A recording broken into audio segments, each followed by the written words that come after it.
जयपुर में एक व्यक्ति रहते थे, उनका नाम था घाटम।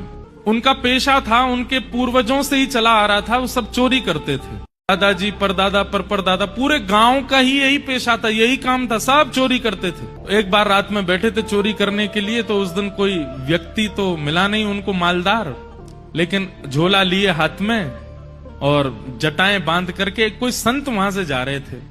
घाटम जी बेचारे 2 दिन से तो उनको कुछ चोरी हुई नहीं थी, फिर भी मन में विचार करने लगे, तो महात्मा है, इनकी क्या चोरी करूं मैं, कोई बात नहीं, चोरी नहीं करता हूं, प्रणाम कर लेता हूं जाके।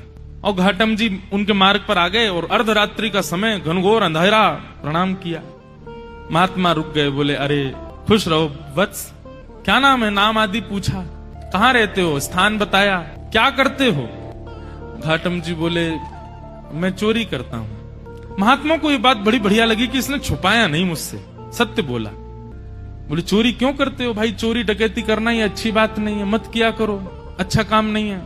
बोले महाराज काम तो अच्छा नहीं है मैं जानता हूं, पर ये तो मेरे परिवार का पेशा है, मेरे पूर्वजों से चली आ रही है चोरी, हमारा परिवार इसी में ही निपुण है। मेरा बेटा है अभी 5 साल का, उसको भी तैयारी करा रहा हूं मैं, उसको भी सिखा रहा हूं कैसे जाना चाहिए, क्या क्या आयुध संग लेके जाने चाहिए, किस प्रकार लोगों को देख करके समझ जाना चाहिए मालदार है कि नहीं है। महात्मा को चिंता हो गई। बोले अगर मैं इसको कुछ सिखा करके नहीं गया और इसका जीवन परिवर्तित करके नहीं गया, तो इस मार्ग से निकलना मेरा दुष्कर हो जाएगा। ठाकुर जी ने मुझे इस मार्ग से भेजा है, इसका मतलब ठाकुर जी चाहते हैं कि इसको मैं कुछ बताऊं। महात्मा जी ने उसको बैठाया, बोले सुनो ये घाटम, तुम चोरी मत किया करो, तुम छोड़ दो चोरी। बोले महाराज जिसके रग रग में, जिसके रक्त में चोरी हो, वो कैसे छोड़ सकता है। अरे हम तो ऐसे हैं, परिवार में भी हम लोग रोटी भी पानी हो तो हम चोरी करके ही पाते हैं, हम रसोई में मांगते नहीं रोटी दे दो, हम वहां भी चुपके से ही जाते हैं। इतना ज्यादा हम लोगों में चोरपन घुस चुका है कि अब ये निकल नहीं सकता।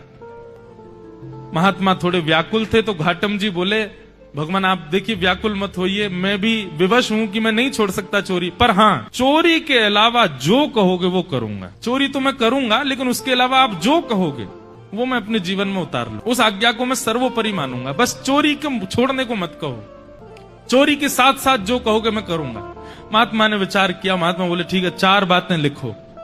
सबसे पहली बात, तुम सत्य बोलोगे। घाटम जी बोले ठीक है, आज के बाद चाहे कुछ हो जाए मैं सत्य ही बोलूंगा। दूसरी बात लिखो, संत जनों का खूब सम्मान करोगे, आदर करोगे। बोले जी महाराज जी। तीसरी बात लिखो, जो भी लाओगे घर में, चाहे चोरी करके लाओ, चाहे प्रेम से लाओ, कमा के लाओ, सबसे पहले ठाकुर जी को निवेदित करोगे, उसके बाद स्वीकार करोगे। बोले जी। और चौथी और अंतिम बात, कहीं मंदिर दिख जाए, मठ दिख जाए, आश्रम दिख जाए, संत दिख जाए,